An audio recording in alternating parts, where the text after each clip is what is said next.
اور جذبہ عشق اہل بیت رسول ہمیں رسول اور اہل بیت رسول کی تعلیمات پر عمل کرنا سکھا دے۔ ہم اس عشق اور اس محبت کے نتیجے میں رسول اور آل رسول کی تعلیمات پر عمل کرنے لگ جائیں، ہماری زندگی بہتر ہو جائے گی، بہت بہتر ہو جائے گی، بہتر سے بہتر ہوتی چلی جائے گی، اس دنیا میں بھی اور اگلی دنیا میں بھی۔ آج میں امام حسن علیہ السلام کے ایک ارشاد کی روشنی میں تھوڑی سی گفتگو کروں گا، اور اس میں ہماری زندگی کی بدحالی کے 3 فیکٹرز کو بیان کیا گیا ہے۔ ظاہر سی بات ہے، امام حسن علیہ السلام کا فرمان رسول اللہ صلی اللہ علیہ وآلہ وسلم کا فرمان ہے۔ آپ فرماتے ہیں کہ انسان کو 3 چیزیں ہلاک کر دیتی ہیں۔ یہ حدیث، یہ فرمان بحار الانوار کی جلد نمبر 75 صفحہ نمبر 111 میں ہے۔ عربی میں نہیں جا رہا ہوں، ڈائریکٹ اردو پہ بات کرتے ہیں ہم۔ 3 چیزیں ہیں جن کی وجہ سے انسان اپنے آپ کو ہلاکت میں ڈال دیتا ہے۔ 3 چیزیں ہیں جو انسان کو ہلاکت سے دوچار کر دیتی ہیں: تکبر، حرص اور حسد۔ جس شخص میں یہ 3 چیزیں آ گئیں، تکبر آ گیا، حرص آ گئی، حسد آ گیا، پھر ہلاکت اس کا مقدر بن کے رہتا ہے۔ اور یہ تکبر اور حرص اور حسد، ان کا آپس میں ایک بڑا گہرا تعلق ہے، اور وہ تعلق یہ ہے کہ تکبر ماں ہے حرص اور حسد کی۔ حرص اور حسد تکبر کے جڑواں بیٹے ہیں، تکبر کے جڑواں بچے ہیں۔ ممکن نہیں ہے کہ کسی شخص میں تکبر ہو اور اس میں حرص نہ ہو اور اس میں حسد نہ ہو۔ جس میں تکبر ہوگا اس کے اندر حرص بھی ضرور ہوگی اور اس کے اندر حسد بھی ضرور ہوگا۔ آج اس حوالے سے گفتگو کرتے ہیں۔ تکبر کیا ہے؟ ایک لحاظ سے دیکھا جائے تو ہمارے معاشرے میں ہر آدمی تھوڑا بہت اپنے اپنے سٹیٹس کے حساب سے تکبر میں مبتلا ہوتا ہے۔ کوئی کم، کوئی زیادہ، کوئی بہت زیادہ، کوئی بہت زیادہ، کوئی بہت ہی زیادہ۔ تکبر کے معنی ہیں کہ انسان بڑا نہ ہو لیکن اپنے آپ کو بڑا ظاہر کرنا چاہے، یعنی بڑائی کا جھوٹا مظاہرہ۔ ایک ہے استکبار، انسان بڑا نہیں ہے لیکن وہ بڑائی حاصل کرنا چاہتا ہے، اسے کہتے ہیں استکبار۔ اور تکبر، انسان بڑا نہیں ہے لیکن بڑا ہونے کا جھوٹا مظاہرہ کرتا ہے، میں بڑا ہوں۔ دیکھیے، جہاں انسان ریئل میں بڑا ہوتا ہے نا، وہاں انسان کو تکبر کرنے کی ضرورت ہی نہیں ہوتی ہے۔ آپ نے آج تک کسی باپ کو دیکھا ہو کہ وہ اپنے بچوں کے سامنے تکبر کر رہا ہو؟ نہیں کرتا۔ کیوں نہیں کرتا؟ اس لیے کہ اس کو پتا ہے کہ میں ریئل میں ان سے بڑا ہوں۔ باپ اپنے بچے سے ریئل میں بڑا ہوتا ہے اور اسے اس کا پتہ ہوتا ہے کہ میں اس سے بڑا ہوں، لہٰذا وہ اپنے بچوں کے سامنے تکبر نہیں کرتا، ضرورت محسوس نہیں ہوتی ہے۔ اسے پتہ ہوتا ہے یہ مجھے بڑا مانتے ہیں، میں اقتصادی لحاظ سے، سیاسی لحاظ سے، معاشی لحاظ سے، معاشرتی لحاظ سے، ہر لحاظ سے میں نیچے بھی آ جاؤں نا، میرے بچوں نے مجھے اپنا باپ ہی ماننا ہے اور میرے بچوں نے مجھے بڑا ہی ماننا ہے، لہٰذا وہ بچوں کے سامنے تکبر کرنے کی ضرورت ہی محسوس نہیں کرتا۔ لیکن اس کے علاوہ اپنے آپ کو دوسروں سے بڑا ظاہر کرنے کی خواہش، یہ انسان کو لے آتی ہے تکبر کے اوپر، اور یہ ناپسندیدہ ترین صفات میں سے ایک ہے، ناپسندیدہ ترین صفات میں سے ایک ہے۔ ایک ہے تکبر، ایک ہے تکبیر۔ تکبیر کے معنی ہے اللہ بڑا ہے، تکبر کے معنی میں بڑا ہوں. لہذا احادیث میں ہے کہ تکبر الحاد کی اقسام میں سے ایک قسم ہے. الحاد کیا ہے؟ خدا کی نفی، کوئی خدا نہیں ہے. اگر کوئی شخص خدا کو مانتا ہے، اگر کوئی شخص اللہ کو مانتا ہے، تو پھر اسے یہ ماننا پڑے گا کہ اللہ بڑا ہے. اللہ اکبر. جب اللہ کو بڑا مان لیا تو پھر اپنی بڑائی کی تو نفی ہو گئی نا. اللہ بڑا ہے، میں بڑا نہیں ہوں. اللہ میرا بھی بڑا ہے، سب کا بڑا ہے. سب کو اللہ کے سامنے جھکنا چاہیے، کسی کو میرے سامنے نہیں جھکنا چاہیے، مجھے کسی کے سامنے نہیں جھکنا چاہیے، سب کو اللہ کے سامنے جھکنا چاہیے. یہ ہے تکبیر. یہ بات آ گئی تو تکبر ختم ہو گیا. لیکن اگر کوئی شخص چاہے کہ لوگ میرے سامنے جھکیں تو اس کا مطلب ہے وہ اللہ کی جگہ پر اپنے آپ کو بٹھانا چاہتا ہے، اللہ کی جگہ وہ خود لینا چاہتا ہے. تکبر. مولا علی علیہ السلام کا ایک خطبہ ہے نہج البلاغہ میں، خطبہ اشباح کے نام سے. وہ سارا تکبر کی مذمت میں ہے، اور اس میں مولا علی کے تمام پورے خطبے کا خلاصہ یہ ہے کہ ابلیس کا بیڑا غرق جس چیز نے کیا ہوا ہے تکبر، اور تم تکبر کرو گے تو تمہارا انجام بھی اسی جیسا ہوگا. اگر تکبر نے ابلیس کو ذلیل کیا ہے، اور تکبر ذلیل کرنے والی چیز ہے، تو جو بھی تکبر کرے گا وہ ذلیل ہوگا. تو تکبر ذلت کا ذریعہ اور ذلت کا سبب ہے. بظاہر آپ سمجھتے ہیں کہ مجھے عزت مل رہی ہے. تو مولا علی علیہ السلام نے اپنے اس خطبے میں، اسے دیکھیے گا نہج البلاغہ میں، اور نہج البلاغہ میں ہی ایک اور جگہ پر مولا علی نے انسان کو بتایا کہ تکبر کی وجہ کیا ہے. بھائی ذرا سوچو، اپنی حقیقت کے بارے میں غور کرو. تم ہو کیا چیز کہ تکبر کرو؟ تمہاری ابتدا نطفے سے ہے اور تمہارا اختتام جیفا. جیفا یعنی متعفن لاش. کسی شخص کو اس کی ڈیتھ ہو جائے، اسے دفن نہ کیا جائے، 2 دن گزر جائیں، 3 دن گزر جائیں، تو اس کی ڈیڈ باڈی میں سے بدبو نکلنا شروع ہو جائے گی. زندگی میں وہ اس کے عزیز ترین لوگ جو اس کے ہاتھ چومتے تھے، اس کا چہرہ چومتے تھے، اس کو پیار کرتے تھے، اس کو کس کرتے تھے، اس کی ڈیتھ کے 3-4 دن بعد دیکھیں گے نا اس کی ڈیڈ باڈی کو، متعفن باڈی کو، ناک پہ ہاتھ رکھ کے آئیں گے. بھائی یہ ہے تمہاری اصلیت. کل تم نطفہ تھے، کل تم نے جیفا ایک متعفن لاش بن جانا. تکبر کس بات کا بھائی؟ تکبر کس بات کا؟ سو تکبر سے نجات حاصل کریں، عاجزی پیدا کریں، ہمبلنس پیدا کریں.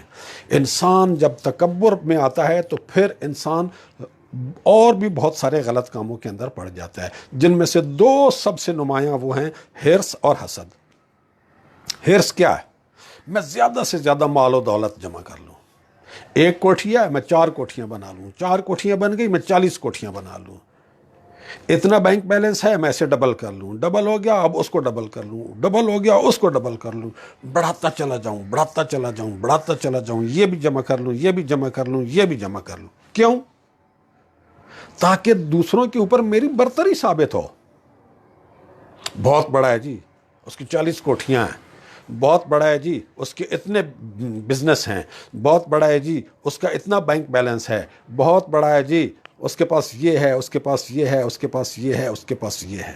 یعنی جس بڑائی کے جھوٹے احساس میں مبتلا ہے، اس کو مطمئن کرنے کے لیے، اس کی سیٹسفیکشن کے لیے پھر وہ زیادہ سے زیادہ چیزیں جمع کرنے کے چکر میں پڑ جاتا ہے. اور جب حرص میں آ جاتا ہے تو پھر وہ لوگوں کے حقوق مارتا ہے. جتنی اس کی پاور ہوگی، جتنی اس کی طاقت ہوگی، جہاں تک اس کا ہاتھ جائے گا، وہ لوگوں کے حقوق مارے گا، وہ کرپشن کرے گا، وہ خرابیاں کرے گا، لوگوں کے حقوق ضائع کرے گا، اور لوگوں کی زندگیاں خراب کرے گا، لوگوں کی زندگیاں تباہ کرے گا. لوگوں کی زندگیوں میں اس کے حرص کی وجہ سے بہت سارے مسائل پیدا ہو جائیں گے. زکوٰۃ نہیں دے گا، کسی غریب کی مدد نہیں کرے گا کہ میرے پاس سے کم نہ ہو جائے. اور حسد بھی لا محالہ اس کے اندر آئے گا. حسد کیا ہے؟ کہ آپ کسی کو ترقی کرتے ہوئے دیکھیں اور جل جائیں. متکبر انسان چونکہ اپنے آپ کو بڑا سمجھتا ہے، لہٰذا وہ کبھی نہیں چاہے گا کہ کوئی اور اس جتنا بڑا بن جائے یا اس کی بڑائی کو کراس کر جائے۔ لہٰذا جب وہ دیکھتا ہے کہ فلاں شخص کو اللہ نے فلاں نعمت سے نوازا ہے، فلاں شخص کو اللہ نے فلاں چیز عطا کر دی ہے، فلاں شخص فلاں چیز میں اوپر جا رہا ہے، اللہ اسے اوپر لے کے جا رہا ہے، تو اسے اپنی بڑائی خطرے میں نظر آنا شروع ہو جاتی ہے۔ یہ کہیں مجھ سے آگے نہ نکل جائے، یہ مجھ سے کہیں اوپر نہ چلا جائے۔ پھر اس کے اندر یہ خواہش پیدا ہونے لگ جاتی ہے کہ یہ جو اس کا ترقی کا سفر ہے، یہ جو اس کا اوپر جانے کا سفر ہے، یہ رک جائے، یہ نیچے آ جائے۔ سب سے پہلے خواہش کرے گا نیچے آ جائے۔ یہی کسی کو ملنے والی نعمت کے زائل ہو جانے کی خواہش، اسی کا نام حسد ہے کہ اس کے پاس یہ نعمت کیوں ہے۔ بھائی اسے اللہ نے نعمت دی ہے، تم اللہ پہ ایمان رکھتے ہو کہ نہیں رکھتے ہو؟ اللہ نے ایک نعمت اسے دی ہے، اللہ اسے بھی نعمت دے کے آزما رہا ہے، تمہیں بھی نعمتیں دے کے آزما رہا ہے۔ جنہیں نہیں دے رہا ان کو نہ دے کے آزما رہا ہے۔ یہ تو اللہ کا پلان ہے۔ اور اللہ کے بارے میں ایک مسلمان یہ ایمان رکھتا ہے یا اسے رکھنا چاہیے کہ اللہ علیم و حکیم ہے۔ تو اللہ اگر کسی نے اگر اللہ نے کسی کو کوئی چیز عطا کی ہے، کوئی نعمت عطا کی ہے، کوئی ترقی عطا کی ہے، تو اللہ نے اپنے علم سے عطا کیا نا، کوئی جہالت تو نہیں کی۔ اللہ نے اپنی حکمت سے عطا کی ہے نا، کوئی غیر حکیمانہ کام تو نہیں کیا۔ ایک جاہل انسان سے، ایک بے عقل انسان سے، ایک بے شعور انسان سے یہ پاسبل ہے کہ وہ کسی چیز کسی ایسے کو دے دے جو نہیں دینی چاہیے، ایسا مقام کسی کو دے دے جو اسے نہیں دینا چاہیے۔ لیکن اللہ تعالیٰ تو علیم و حکیم ہے، وہ اگر کسی کو کچھ دے رہا ہے، کچھ دے کے آزما رہا ہے، تو وہ اس کے علم اور حکمت کے مطابق بالکل صحیح عمل ہے۔ ہم کہتے ہیں کہ یہ کیوں ہو رہا ہے، تو اس کا مطلب ہے آپ اللہ کو چیلنج کر رہے ہیں، حقیقت میں اللہ کے علم کو چیلنج کر رہے ہیں، اللہ کی حکمت کو چیلنج کر رہے ہیں۔ تو جو حاسد ہوتا ہے وہ حقیقت میں محسود سے زیادہ اللہ تعالیٰ کے ساتھ ایشو ہوتا ہے اس کا، کہ اللہ اسے کیوں دے رہا ہے، یا اللہ تو اسے کیوں دے رہا ہے، یا اللہ تو نے اسے ترقی کیوں دے دی ہے، یا اللہ تو اسے ترقی دے رہا ہے، میں اس کی ٹانگیں کھینچوں گا۔ تو جس معاشرے میں تکبر پیدا ہو جائے وہ معاشرہ ترقی سے رک جاتا ہے، کیونکہ ہر انسان اپنی ترقی چاہتا ہے اور دوسروں کو نیچے رکھنا چاہتا ہے۔ تو جس معاشرے میں ہر انسان دوسروں کو نیچے رکھنے کا رویہ رکھتا ہو، جس معاشرے میں تکبر ایک عام بیماری ہو اور ہر شخص خود اوپر جانا چاہ رہا ہو اور دوسرے سب کو نیچے رکھنا چاہتا ہو، تو کیسے وہ معاشرہ ترقی کرے گا؟ معاشرہ ترقی کرے گا کہ سب لوگ ایک دوسرے کا ساتھ دیں اوپر جانے میں، سب لوگ ایک دوسرے کے ساتھ تعاون کریں اوپر جانے میں۔ جب سب ایک دوسرے کے ہاتھ میں ہاتھ ڈالیں گے، ایک دوسرے کو اوپر لے جانے کے لیے سپورٹ کریں گے، تو پورا معاشرہ ترقی کرے گا۔ لیکن جہاں ہر بندہ چاہے کہ جناب میں ترقی کروں لیکن باقی سارے پیچھے رہیں، وہاں اگر آپ کسی کی ٹانگیں کھینچ رہے ہیں تو بہت سارے لوگ آپ کی بھی ٹانگیں کھینچنے والے ہیں۔ سب بھول جائیں کہ آپ بھی ترقی کریں گے اور بھول جائیں کہ آپ کا معاشرہ بھی ترقی کرے گا۔ اسی طرح سے جب تکبر نہیں ہوگا تو ہرس بھی نہیں ہوگا۔ جب ہرس نہیں ہوگا تو جو آپ کے پاس آپ کی ضرورت سے زائد مال و دولت ہے، آپ کے پاس آپ کی ضرورت سے زائد جو وسائل ہیں، آپ یہ وسائل دوسروں کی ہیلپ میں لگائیں گے، فراخ دلی سے لگائیں گے، آپ دیں گے ان کو تاکہ وہ بھی ترقی کریں۔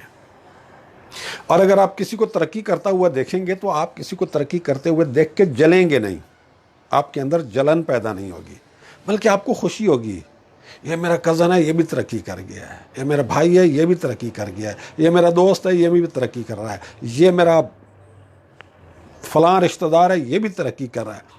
سپورٹ کرے گا اس کو، نتیجہ کیا ہوگا؟ پورا معاشرہ ترقی کرے گا، پورے معاشرے کی کوالٹی آف لائف بہتر ہوگی۔ تو جس معاشرے میں تکبر ایک عمومی رویہ بن جائے، جو ہمارے معاشرے میں بدقسمتی سے ہے، ہمارے ہاں ذات پات کے کانسیپٹس اور اس کے علاوہ سوشل سٹیٹس اور یہ ساری چیزیں، ہم انسان کی انسان کے طور پر عزت ہی نہیں کرتے ہیں۔ اگر انسان کی انسان کے طور پر عزت ہونے لگ جائے تو ہمارے معاشرے میں سے بہت سارے مسائل نکل جائیں۔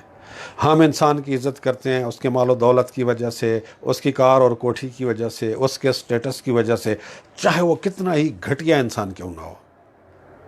اور ایک عام سا انسان، معمولی سا انسان، غریب انسان جس کا اخلاق بہت اچھا ہے، جس کا کردار بہت اچھا ہے، لیکن اس کے پاس پیسے زیادہ نہیں ہیں، اس کے پاس کار اور کوٹھی بہت بڑی نہیں ہے، اس کا سٹیٹس نہیں ہے، اس کو ہمارے معاشرے میں کتنی عزت کی نظر سے دیکھا جاتا ہے۔ تو یہ ہمارے معاشرے کی ایک بہت بڑی بدبختی ہے کہ ہم رسول اللہ اور اہل بیت کی تعلیمات پر عمل نہیں کرتے، ان سے محبت کا دم بھرتے ہیں، ان سے محبت کی باتیں کرتے ہیں، ان کے ایام ولادت کو مناتے ہیں۔ ابھی آج 28 سفر ہے، کل 29 سفر ہے، پرسوں ہو سکتا ہے یکم ربیع الاول ہو جائے، نہیں تو پرسوں سے اگلے دن تو یکم ربیع الاول ہے ہی ہے۔ یکم ربیع الاول شروع ہوگی تو ہمارے پورے ملک میں میلاد کا سلسلہ شروع ہو جائے گا۔ اچھی بات ہے، ہونی چاہیے، رسول اللہ کی ولادت پر خوشی جشن ہونا چاہیے، لیکن کیوں بھائی؟ کہ وہ گوشت پوست کا ایک انسان آیا تھا آج سے تقریباً 1500 سال پہلے، آیا 63 سال زندگی گزاری اور فوت ہو کے چلا گیا، بس۔ تو وہ بہت سے لوگ اس دن پیدا ہوئے تھے اور انہوں نے اسی طرح سے 60 سال 70 سال 65 سال زندگی گزاری اور چلے گئے۔ ان کا کیوں نہیں مناتے ہیں؟ ان کا کیوں مناتے ہیں؟ ان کا اس لیے مناتے ہیں کہ یہ ہمیں اچھی زندگی گزارنے کے لیے ایک ہدایات کا سلسلہ دے کے گئے ہیں، ایک ہدایات کا پیکج دے کے گئے ہیں، اس کی وجہ سے ہم ان سے محبت کرتے ہیں۔ لیکن اگر ہم نے ہدایات کے اس پیکج کو نہیں لینا ہے تو پھر خوشی منانا ایک عجیب سی، ایک غیر منطقی سی بات بن جاتی ہے۔ رسول اللہ صلی اللہ علیہ وآلہ وسلم نے واضح ترین الفاظ میں فرمایا کہ میری آمد کا مقصد، میری بعثت کا مقصد اخلاقیات کی تکمیل کرنا ہے، اخلاقی ویلیوز کو پرفیکشن دینا ہے۔ لیکن اگر ہم رسول اللہ کی ولادت پر جشن منائیں، ان کے یوم وفات پر مجلس اعزاں منائیں، امام حسن علیہ السلام، امام حسین علیہ السلام، ان کے ایام ولادت پہ جشن منائیں، ان کے ایام شہادت پر سوگ منائیں، عزاداری کریں، لیکن ان کی تعلیمات پر عمل نہ کریں، تو یہ ہم اپنے ساتھ ایک بہت بڑی خیانت کر رہے ہوتے ہیں، اپنے آپ کو دھوکہ دے رہے ہوتے ہیں۔ رسول اور آل رسول سے سچی محبت کا مطلب یہ ہے کہ ہم ان کی تعلیمات کے مطابق عمل کریں، اور ان کی تعلیمات یہ ہے کہ آپ دوسروں کے ساتھ زیادہ سے زیادہ اچھا رویہ رکھو، کسی کو حقیر نہ جانو، کسی کا حق نہ مارو، کسی کے ساتھ حسد نہ کرو، کسی پر ظلم نہ کرو، بلکہ تمہارے پاس جو کچھ ہے اس سے لوگوں کی ہیلپ کرو، لوگوں کو مدد کرو، لوگوں کی زندگی اوپر لے جانے کی کوشش کرو۔